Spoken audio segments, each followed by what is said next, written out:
Je vais passer maintenant la parole à Emmanuel qui attend depuis le début et qui est à Singapour. Alors, Emmanuel, je suis vraiment désolé parce qu'effectivement, avec le décalage horaire, il commence à être tard.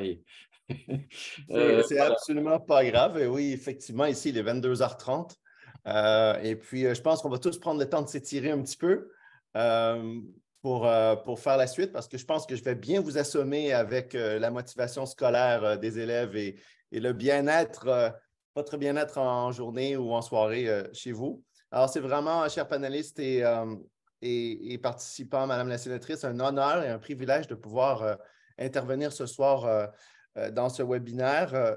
J'apprécie particulièrement l'enseignement français à l'étranger pour ses valeurs d'inclusion, pas nécessairement au niveau des élèves toujours, mais aussi au niveau des personnels, parce qu'il ne faut pas l'oublier, les établissements à l'étranger ont des personnels enseignants qui viennent de toutes les origines.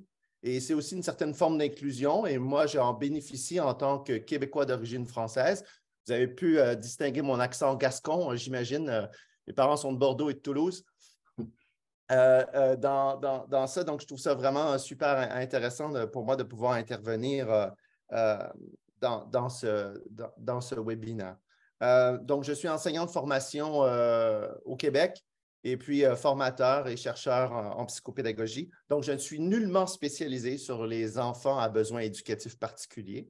En fait, je suis spécialisé sur les trajectoires développementales de la motivation scolaire et l'impact des formations professionnelles et de la gestion de classe sur cette motivation et ce bien-être des élèves, particulièrement en milieu défavorisé, où on sait on peut retrouver beaucoup plus d'élèves à besoins éducatifs particuliers dus à leur système, leur microsystème. Donc, je voulais féliciter M. Trintignac parce que j'ai presque envie de faire la formation dont vous avez parlé. Je trouve ça fantastique comme parcours de formation. Et puis, aujourd'hui, je vais m'entretenir avec vous pas très longtemps sur le lien entre les dispositifs que vous avez mis en place et puis la motivation scolaire. Donc, on était dans les politiques générales des différentes agences. Et puis, maintenant, on est descendu avec Mme Truffier auprès des familles. Et là, moi, je vais vous amener auprès des enfants particulièrement parce qu'on va parler de leur processus motivationnel aujourd'hui et de bien-être. Et je vais essayer d'illustrer comment les actions qui ont été présentées sont vraiment fantastiques pour développer cette motivation des élèves. Donc, je démarre. Alors, on va parler de la motivation scolaire. Donc, comme je l'ai expliqué, la motivation scolaire, c'est un processus qui implique plein de facteurs externes et internes à l'enfant. La motivation scolaire, c'est quelque chose qui parle du déclenchement de l'action, de la direction, c'est-à-dire est-ce que l'enfant va décider de s'engager ou d'éviter les tâches. Donc, on sait que les enfants à besoins éducatifs particuliers peuvent parfois vouloir éviter de s'engager dans certaines tâches qui peuvent être trop difficiles pour eux. Et c'est pour ça qu'il faut mettre des aménagements. L'intensité du comportement et puis la persistance, c'est-à-dire la persévérance de ce comportement-là. Et puis, on parle aussi de l'importance, on a parlé beaucoup de l'importance de l'environnement et du contexte. Alors ici, ce qui est vraiment important à comprendre pour la motivation scolaire des élèves, on va y revenir, c'est l'interprétation que les enfants font de leur environnement. Ça définit tout ce qui va suivre après. Donc, la qualité de la relation avec l'enseignant, c'est primordial. La qualité de la relation avec tes parents, la qualité de la relation avec tes amis. Et en fait, ce qui est important de comprendre, ce que la recherche nous dit, parce que moi, j'essaie de vous apporter un apport ici théorique de la recherche, c'est que les enfants peuvent combler, par exemple, le manque de qualité, les amis peuvent combler le manque de qualité qu'il peut y avoir par exemple, dans la relation parentale ou dans la relation avec l'enseignant. Ces différentes dimensions du contexte sont cumulatives et aident au bien-être de l'enfant. Donc, à travers ce processus, bien, on peut avoir des effets positifs ou négatifs à travers tout le processus de la motivation scolaire, c'est-à-dire la réussite, qui est très importante. C'est ce qu'on veut chez nos élèves, peu importe leurs difficultés. Et puis, après ça, de manière beaucoup plus large, il y a la question du bien-être. Donc, ici, dans un article qui a été publié dans la revue Formation et et éducation par le gouvernement français, on trouve une définition du bien-être qu'on va compléter avec la psychologie positive. Donc, si on voit que c'est une satisfaction que l'élève a dans son milieu de vie scolaire, dans les différentes sphères de son milieu de vie scolaire. Et c'est très important de comprendre que la motivation et comment elle est abordée en classe pour ces élèves à besoins éducatifs particuliers va aider ces élèves à avoir une meilleure santé mentale et probablement à réduire beaucoup d'anxiété. Donc, dans ce processus, je vais vous présenter, j'ai essayé de prendre tout ce qui a été présenté aujourd'hui et puis de le mettre à travers la lunette d'un modèle très connu au niveau de la motivation scolaire qui s'appelle le Expectancy Value Theory of Achievement Motivation. Alors, il y a d'autres modèles qui existent, mais celui-là, il est particulièrement intéressant parce que c'est un modèle développemental de la motivation scolaire qui se base énormément sur les perceptions en lien avec l'environnement, les perceptions de l'élève et des différents acteurs. Et le processus de la motivation scolaire commence dès l'interprétation par l'élève des tâches qui lui sont proposées, des croyances qu'il voit chez les autres. On a parlé beaucoup que c'est important de bien éduquer les autres parents à qu'est-ce qu'un élève a besoin éducatif particulier. Mais ce genre d'action-là va aider l'enfant à dire « Ouais, ben, je suis spécial, mais c'est bon d'être spécial. C'est bon pour moi. Je peux apporter des choses aussi à travers ma difficulté. » Et ça, c'est très, très important. L'expérience, sa perception des attitudes des autres, tout ça va définir en fait son comportement et va commencer à bâtir ses différentes croyances. Et là, on est en chevauchement entre le processus cognitif et puis les croyances motivationnelles qui vont définir l'action, qui va suivre par rapport à la tâche. Donc, une première chose qui est très importante, c'est les réactions et les mémoires des enfants par rapport à tout ce qu'ils ont vécu dans les relations avec les autres, mais aussi dans les tâches. L'autre aspect qui est important, c'est la représentation qu'ils se font d'eux-mêmes. Et ça, c'est grandement tributaire de la représentation qu'on se fait d'eux aussi. Donc, si on les voit positivement, eux, ils vont avoir tendance à se voir positivement. Ça, c'est démontré. Et puis, quels sont les buts qu'ils poursuivent, ces enfants-là?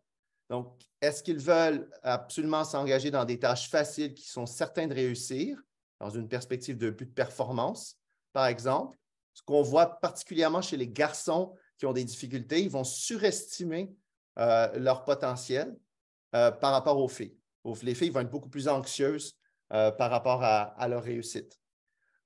Et puis, donc, les buts, de les amener dans des buts de maîtrise, c'est-à-dire pour les aider à s'améliorer pour eux-mêmes à l'aide des autres. Et puis, tout ça va amener au bout du modèle, en fait. Les mémoires, tout ça, les représentations vont définir la valeur que l'enfant accorde à ce qu'il a à faire, aux tâches qu'il a à faire, à son processus d'apprentissage. Et ça, c'est une des lunettes importantes quand on regarde un élève à travers ce modèle, c'est de prendre en fait les lunettes là, et dans une lunette, on regarde l'élève par rapport à c'est quoi la valeur qu'il accorde à ce qu'il est en train de faire. OK? Et cette valeur-là, elle est basée sur plusieurs aspects. Il y a un aspect, c'est la valeur intrinsèque. Est-ce que j'ai du plaisir à faire ça, cette tâche-là? OK? Ensuite, on a la valeur d'utilité. Est-ce que ça va me servir à quelque chose? Ça, c'est valable pour tous les enfants. Hein? Et puis, on a la valeur d'importance pour moi, pour mon propre développement personnel. Est-ce que c'est important, ça? Et puis, pour les adolescents particulièrement, le coût. C'est quoi le coût de m'investir dans ce genre de tâches-là? Est-ce que je dois sacrifier des relations avec les amis pour pouvoir travailler plus fort et réussir parce que j'ai des difficultés? Par contre, je trouve une meilleure satisfaction pour moi dans ma relation avec mes amis. Donc, le coût, en fait, est extrêmement important et particulièrement à l'adolescence. Donc, ça, c'est la première chose qu'il faut bien regarder chez les élèves, peu importe leurs difficultés, c'est la valeur qu'ils accordent à ce qu'on leur propose en classe. OK? Et ensuite, l'autre aspect qui est encore plus important pour les élèves à besoins éducatifs particuliers, c'est leurs attentes de succès. Alors, il y a une théorie très célèbre en éducation qui s'appelle le sentiment d'efficacité personnelle de Albert Bandura de l'Université de Stanford, qui définit en fait ses attentes de succès, la capacité que l'enfant a à se projeter dans une réussite. et à y arriver. Et cette relation entre la valeur et les attentes de succès, elle est multiplicative. C'est-à-dire qu'un enfant qui n'accorde aucune valeur aux apprentissages, même s'il est super bon à l'école, qui a un bon sentiment d'auto-efficacité, il ne va pas s'engager dans les tâches, ni au niveau comportemental, ni au niveau cognitif, ni au niveau affectif. Je me souviens à Montréal, en milieu défavorisé, j'avais un élève qui était doué. Eh bien, dès que je leur proposais une activité plate en québécois, quelque chose de pas intéressant, il me foutait un bordel dans la classe monumental. Parce que lui, là, il était capable de tout faire ça, mais parce que je n'avais pas été chercher la valeur qu'il accordait lui, ah ben, c'était la catastrophe dans la classe. Donc, cette relation, elle est multiplicative. Ça veut dire que s'il manque un des deux aspects ici, la valeur ou les attentes de succès, il y a un désengagement, il y a des buts d'évitement qui sont créés. Là, ce qui est très important de comprendre par rapport aux élèves à besoins éducatifs particuliers, j'ai fait une petite revue de littérature pour vous sur ce sujet-là avec une recherche, une revue de littérature de 2022 par le créateur de ce modèle, Alan Wakefield, et qui dit que, en fait, plus les élèves à besoins éducatifs particuliers accordent de la valeur à ce qu'ils font, mais échouent, plus c'est dommageable pour leur santé mentale et pour leur anxiété. Par contre, si les élèves n'accordent pas de valeur à ce qu'ils font et qu'ils échouent, cela a un moins grand impact sur leur santé mentale et leur anxiété.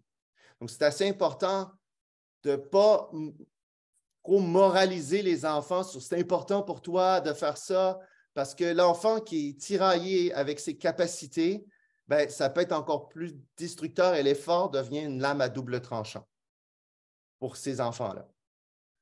Donc, là, en fait, je vais essayer d'accélérer un petit peu. En fait, ce que j'ai essayé de faire, c'est de prendre toutes les belles actions que vous avez faites parce qu'il y a vraiment des trucs super intéressants. J'ai bien aimé le projet LISA parce que je trouve que c'est basé sur des données probantes pour diagnostiquer les enfants.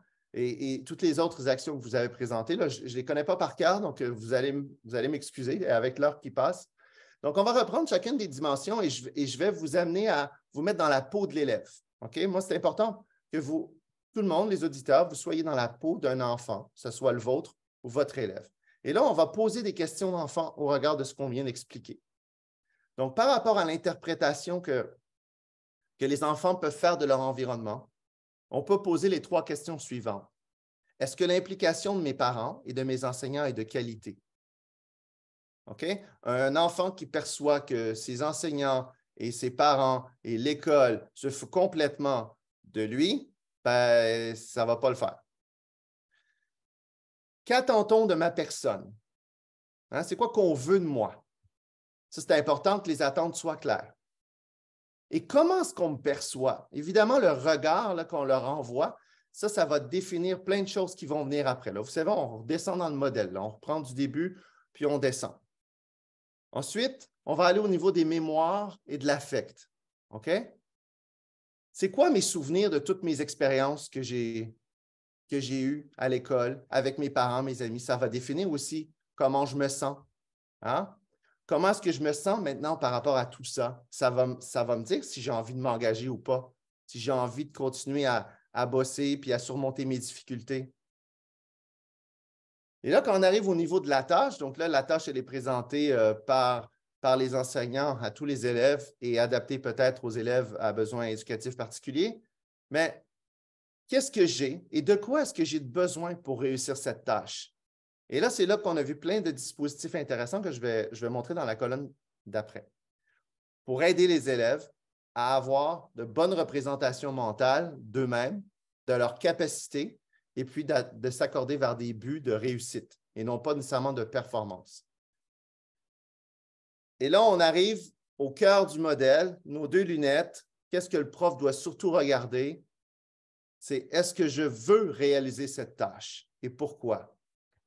Il faut questionner les enfants. On sait que ça fait partie de leur connaissance métacognitive de questionner les enfants pour les amener à verbaliser pourquoi ils veulent faire un truc ou pourquoi ils ne veulent pas le faire. Ça fait partie de leur façon de gérer et de s'autoréguler.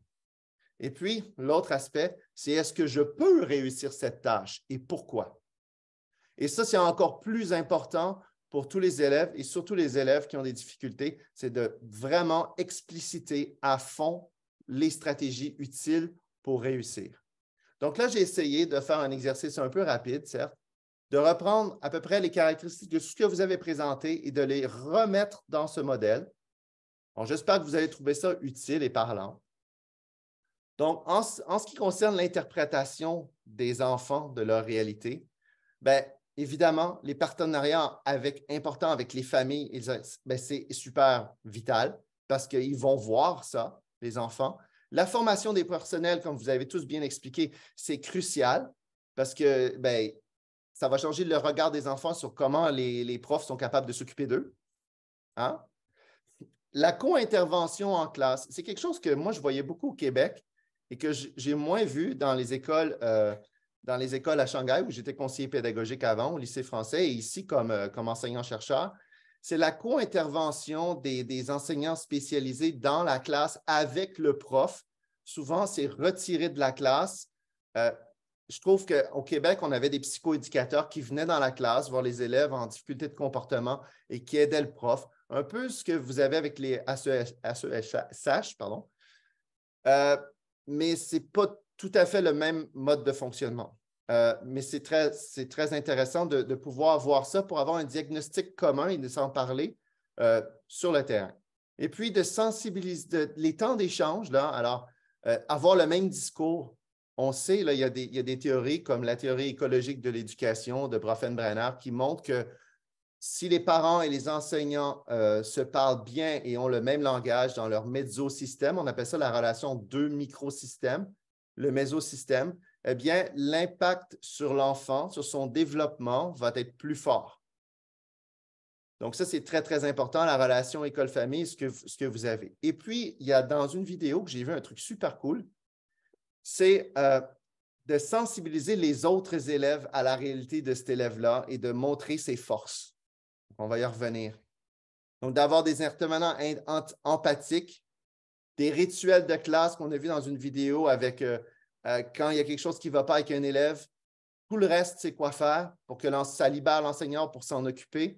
Bien là, l'élève là-dedans, il fait juste dire « Wow, c'est cool, on m'a compris, je suis en panique, on me comprend. » OK? Puis l'enseignement de tout ça, là, France Santé en 2022 vient de publier un rapport avec Rebecca Shankland, avec qui je collabore sur un projet de recherche sur le bien-être à l'école, vient de publier un rapport très important qui va certainement guider l'éducation nationale vers l'enseignement des compétences psychosociales. Et ça me paraît indispensable pour aider les élèves réguliers à mieux communiquer avec les élèves en difficulté et inversement, pour qu'ils puissent se comprendre et développer une certaine forme d'empathie. Les adaptations de l'emploi du temps. Au niveau des représentations de soi, d'avoir des attentes claires. Qu'est-ce qu'on attend de moi? Le matériel est adapté. La proximité de l'aide, c'est pas loin. On éveille les autres aux forces de caractère. Donc, on peut trouver des forces de caractère chez les élèves à besoins éducatifs particuliers. Et puis, au niveau de la valeur accordée, bien là, tous les projets qui sont adaptés, en fait, à ce que les élèves ont besoin, hein, à ce qu'ils aiment faire, les thématiques qu'ils aiment aborder. S'ils ont des difficultés avec calculer, la dyscalculie, bien, de faire du calcul avec, je ne sais pas moi, des trucs, des super-héros, des thématiques qui vont les accrocher, qui vont développer un intérêt situationnel plutôt qu'un intérêt personnel. Il y a des élèves qui n'aiment pas les maths ou le français, mais lorsqu'on l'associe à quelque chose de passionnant pour eux, tout d'un coup, ils ont un intérêt situationnel. Et ça, c'est super important pour développer l'engagement à la tâche. Et puis, dans le sentiment d'auto-efficacité, ce qu'on voit dans les dispositifs qui ont été présentés, eh bien, c'est qu'on essaie d'amener l'enfant à vivre des réussites et de s'en rappeler. On essaie de s'occuper de son état mental et de comment il se sent. On essaie de l'exposer à des expériences avec les autres qui font de la réussite pour l'aider à amener. Et on essaie de le persuader verbalement qu'il est capable. Et ça, c'est les 4 sources du sentiment d'auto-efficacité d'Albert Bandura, qui sont absolument indispensables dans l'intervention directe avec les enfants, peu importe leur profil. Donc, adapter les tâches, les espaces, les horaires adaptés, tout ça va permettre à l'enfant d'avoir de meilleures attentes de succès.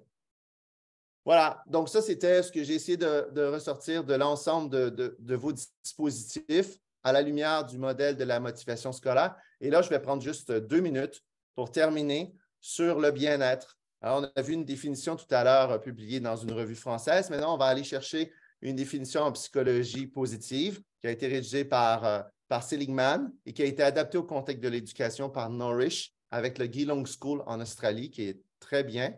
Donc, le bien-être et le bien-être à l'école, il y a plusieurs dimensions. Il y a les relations positives avec les autres, les émotions, l'engagement, le sens qu'on donne aux choses, l'accomplissement qu'on peut avoir dans sa vie en général. Donc là, on est dans un niveau supérieur, ce n'est pas juste la tâche à l'école. Et puis, la santé mentale et la santé physique. Dans plusieurs recherches que j'ai lues, on dénote l'importance de 3 sphères particulièrement importante pour les élèves à besoins éducatifs particuliers. D'avoir des émotions positives, qu'on puisse en prendre soin de ces émotions des élèves qui peuvent vivre de l'anxiété. D'avoir un engagement positif, que tout le monde soit engagé envers eux et qu'eux puissent travailler dans les tâches qu'ils ont à faire et avoir du plaisir, et puis les relations avec les autres. Et ces 3 dimensions-là, en fait, influencent la santé mentale et l'anxiété. Et dans les établissements scolaires, une des conclusions de recherche que j'ai regardées, c'est qu'on s'occupe beaucoup de diagnostiquer les formes de difficultés qu'on peut voir facilement. Les troubles du comportement, la douance, les 10, qu'on peut voir quand même assez facilement. Par contre, tout ce qui est très intérieur, comme des troubles de l'anxiété, dans les recherches que j'ai lues dans la revue, on mentionne qu'on a une défaillance en termes de diagnostic de ces anxiétés-là. Et en fait, c'est super important pour tout le reste parce que s'il y a trop d'anxiété, ça fout le camp partout, quoi. L'enfant, il ne fera plus rien. Donc, il faut être capable d'avoir beaucoup d'adaptation pour cette anxiété-là qui est certainement très grande chez les élèves et que dans le projet LISA, j'ai cru voir qu'on investiguait un peu cela. Donc, pour clore, en fait, les élèves à besoins éducatifs particuliers, selon ma perception des choses et de la motivation scolaire, ont besoin de soutien qui est régulier, harmonisé, bienveillant, pour les amener à développer une meilleure confiance en soi, pour les outiller, autant au niveau cognitif, social, émotionnel, d'être dans une vision de l'intelligence qui est une vision de croissance. Alors ça fait appel à la théorie de Carol Dweck aux États-Unis, qui est super intéressante à regarder. Une vision fixe de l'intelligence, une vision de croissance. Et en fait, les élèves en difficulté ont souvent une vision fixe de l'intelligence. Je ne serai jamais bon en maths parce que je n'ai jamais été bon en maths. Et je ne pourrai jamais être bon en maths parce que ma mère n'était pas bonne en maths.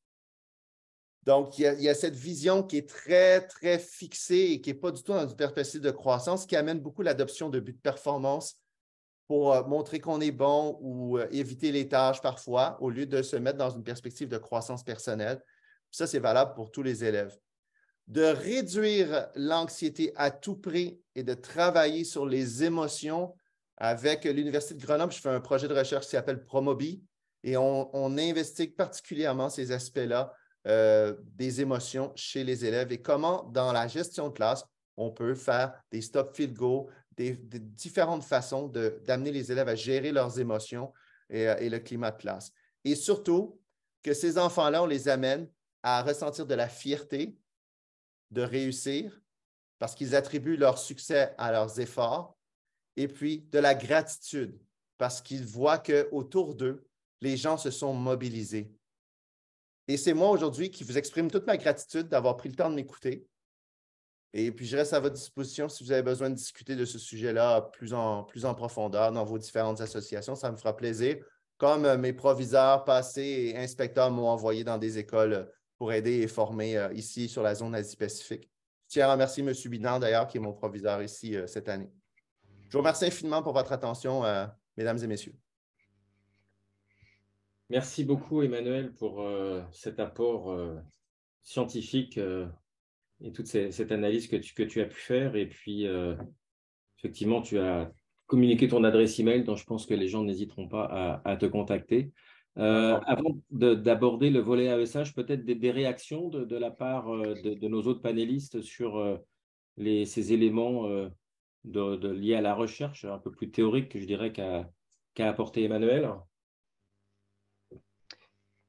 Oui, une petite remarque. J'ai été tout à fait intéressé et sensible à la présentation de Monsieur Bernet.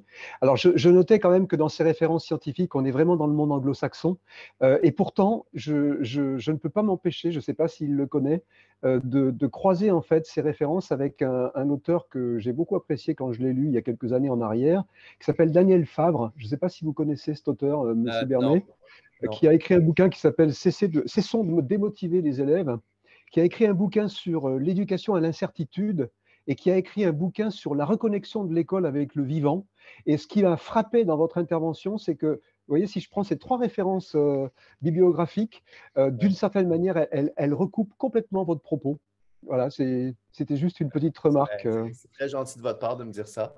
Ben, vous savez, je veux dire, quand on fait de la recherche, on est souvent amené à lire des publications qui sont en anglais, mais faites par des Français, par des Belges, par des Québécois. Ayant étudié fait ma thèse avec Roch Chouinard à l'Université de Montréal, ben, tout ça, le modèle attente et valeur, tout ça, c'était des choses qui étaient en français. Mais bon, on cherche, on a beaucoup plus d'informations, même si je suis très éveillé à lire tout ce qui est fait dans la francophonie parce que c'est une obligation au Québec lorsqu'on fait des études d'avoir du contenu français. C'est une obligation. Voilà. Et de publier en français, ce qui Et de serait bien publier en français. encouragé en France aussi, mais on est Ouais, sur un autre débat. c'est ça. Euh,